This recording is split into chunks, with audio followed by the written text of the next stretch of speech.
மாட்டு சாணமா இல்லை மனுஷங்களோட மலமானு நீங்களே பாருங்க. இப்போ சிட்டியில் இருக்கிறவங்களுக்கெல்லாம் நான் வந்து பேசுறது புரியாது. ஏன்னா எல்லார் வீட்லேயுமே பாத்ரூம், ஒரு பாத்ரூம் இல்லாமல் அட்டாச்சு பாத்ரூமோட எல்லா ரூம்லேயும் இருக்கும். ஆனால் இன்னைக்கு வந்து ராஜபாளையத்தில் நகராட்சிலையும் சரி, பேரூராட்சியிலும் சரி, கிராமத்துலயும் சரி, வளர்ச்சி அடையாத ஒரு கிராமம். பாத்தீங்கன்னா ஊருக்குள்ள வரும்போது நிறைய இடங்கள்ல மாடு இயற்கை சார்ந்து தான், எல்லாமே விவசாயம் சார்ந்து தான் இங்க தொழில்.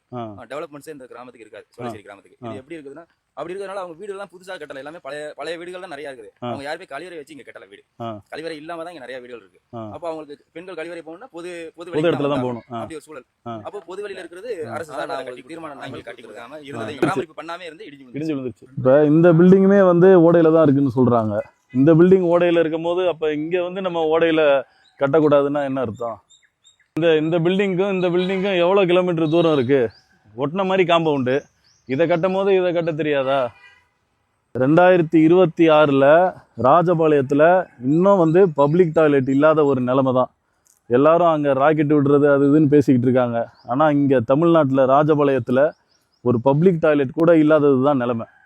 போகிறது, மோஷன் போகிறதெல்லாம் நம்ம பகலில் தான் அந்த மாதிரியான ஒரு சுச்சுவேஷன் வரும்னு நம்ம சொல்ல முடியாது, இரவு நேரத்துலையும் வரும்.